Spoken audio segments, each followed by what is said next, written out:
నమస్కారం అండి. నేను doctor Shravani Pulluri, clinical director Nest Fertility Centre Madinaguda. So ఇవాళ మనం డిస్కస్ చేయబోయే టాపిక్ వచ్చి ప్రెగ్నెన్సీలో డెలివరీ తర్వాత మీకు ఎటువంటి ఆహారం అనేది తీసుకోవాలి. సో చాలామందికి ఏంటంటే డెలివరీ తర్వాత ఎటువంటి ఆహారం తీసుకోవాలి, ఏం తినొచ్చు, ఏం తినకూడదు అనేది చాలా రకాల డౌట్స్ ఉంటాయి అన్నమాట. సో అది ఇవాళ మనం క్లియర్గా డిస్కస్ చేద్దాం.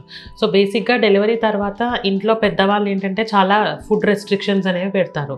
లైక్ ఇది తింటే బేబీకి ఇది అవుతుంది, ఇది తింటే బేబీకి కోల్డ్ అవుతుంది, ఇది తింటే బేబీకి మోషన్స్ అవుతాయని. సో దీని ప్రకారంగా చూస్తే ఏంటి అంటే మెయిన్గా ఏంటి అంటే మదర్కి కోల్డ్ వస్తే బేబీకి కూడా కోల్డ్ వచ్చే ఛాన్సెస్ ఉంటాయి అనేది కొంతవరకు నిజం అనమాట. అండ్ ఇంకోటి ఏంటి అంటే లైక్ ఫుడ్ రెస్ట్రిక్షన్స్ అనేవి కంప్లీట్గా అవాయిడ్ చేయడం బెటర్. ఎందుకు అని అంటే కనుక మనకి డెలివరీ తర్వాత యూజువల్గా కాన్స్టిపేషన్ ఇష్యూస్ అనేవి పెరిగే ఛాన్సెస్ ఉంటాయి అనమాట. కొందరికి డెలివరీలో ఏ ప్రాబ్లం లేకపోయినా డెలివరీ తర్వాత కూడా కాన్స్టిపేషన్ ఇష్యూస్ అనేవి ఉంటాయి. సో దానికి మనము ఎదుర్కోవాలి అంటే కనుక మెయిన్గా ఫైబర్ రిచ్ డైట్ అనేది తీసుకోవాలి. లైక్ ఫైబర్ రిచ్ ఫుడ్స్, ఆకుకూరలు కానీ, కీరా కానీ, క్యారెట్ ఇట్లాంటివి తీసుకోవాలి. కాకపోతే ఏంటి అంటే ఇంట్లో పెద్దవాళ్ళు పెట్టే ఫుడ్ రెస్ట్రిక్షన్స్ వల్ల ఇవన్నీ తీసుకోలేరు అనమాట చాలామంది. సో దానివల్ల కూడా కాన్స్టిపేషన్ ఛాన్సెస్ అనేవి పెరిగే అవకాశాలు ఉంటాయి.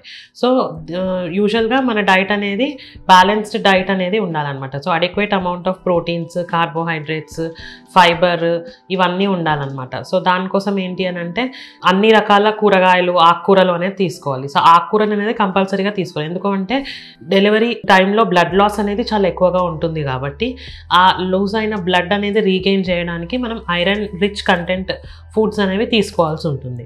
సో యూజువల్గా ఐరన్ రిచ్ కంటెంట్ ఫుడ్స్ అంటే మనకి మెయిన్గా గుర్తొచ్చేది ఏంటి అంటే ఆకుకూరలు. సో ఆకుకూరలు అనేది పక్కా మీ డైట్లో ఒక పార్ట్ ఉండాలన్నమాట. దాంతోపాటు డైలీ ఒక బాయిల్డ్ ఎగ్ కానీ అండ్ రైస్, ప్రోటీన్స్ కోసం రాజ్మా, లేదు అని అంటే ప్రోటీన్ పౌడర్ తీసుకోవచ్చు. లేదు అంటే కనుక డ్రై ఫ్రూట్స్ ఇట్లాంటివన్నీ కూడా మనం ప్రోటీన్ కంటెంట్ కూడా మన డైట్లో ఇంక్లూడ్ అయ్యేలాగా చూడాలన్నమాట.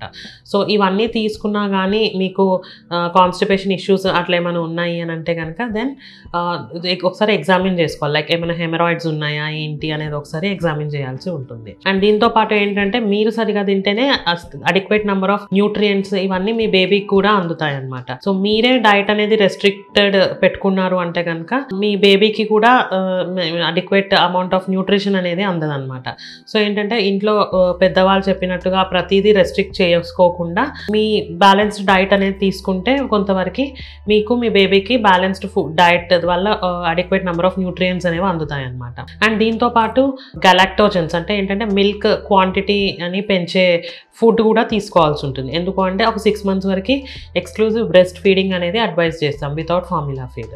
సో గలాక్టోజన్స్ అంటే ఏంటి అంటే మిల్క్ ఉత్పత్తిని పెంచే ఫుడ్ని మనం గలాక్టోజన్స్ అంటాం. సో గలాక్టోజన్స్ మనకి రోజు తినగలిగే ఫుడ్లో గలాక్టోజన్స్ అంటే ఏంటి అంటే గార్లిక్ అనేది గుడ్ గలాక్టోజన్. దాంతోపాటు మెంతులు ఇవన్నీ కూడా తీసుకోవాలి. సో వీటి వల్ల ఏంటి అంటే మిల్క్ ప్రొడక్షన్ అనేది పెరిగి మనకి బేబీకి హంగర్ అనేది తొందరగా తీరేటట్టు చూస్తాయి అన్నమాట.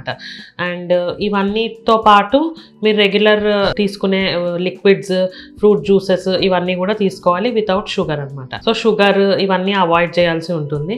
ఎందుకు అనంటే లైక్ దగ్గు ఇవన్నిటి వల్ల మళ్ళీ బేబీకి కూడా వచ్చే ఛాన్సెస్ ఉంటాయి కాబట్టి షుగర్ కంటెంట్ ఫుడ్స్ అనేవి కంప్లీట్గా అవాయిడ్ చేస్తే బెటర్ అనమాట. చాక్లెట్స్, స్వీట్స్ ఇట్లాంటివి. అండ్ యూజువల్గా కొందరికి ఏంటంటే డయాబెటీస్ అనేది ప్రెగ్నెన్సీలో ఉండి తర్వాత కూడా కంటిన్యూ అయ్యే ఛాన్సెస్ కూడా ఉంటాయి. సో అట్లాంటి రిస్క్ అనేది ఉండొద్దు అంటే షుగర్ ఐటమ్స్ అనేవి రిస్క్ ఆఫ్ డయాబెటీస్ ఉన్న వాళ్ళు కంప్లీట్గా అవాయిడ్ చేయడం మంచిది కొద్ది రోజుల వరకు. అండ్ మీకు ప్రెగ్నెన్సీలో కనుక డయాబెటీస్ ఉంది అంటే కనుక తర్వాత కూడా మీ షుగర్ లెవెల్స్ అనేవి ఎట్లా ఉన్నాయి, ఏ స్టేజ్లో ఉన్నాయి అనేది ఒకసారి చెక్ చేసుకొని మీ డాక్టర్ కానీ కన్సల్ట్ చేయడం అనేది బెటర్ ఆప్షన్ అనమాట. సో ఇలా మీకు దీని గురించి ఇంకేమైనా వివరాలు తెలుసుకోవాలన్నా కానీ feel free to visit Nest Fertility Centre Madinaguda. అలాగే తప్పక మా ఛానల్ని సబ్స్క్రైబ్ చేయండి, కింద ఉన్న బెల్ ఐకాన్ని ప్రెస్ చేయండి. Thank you.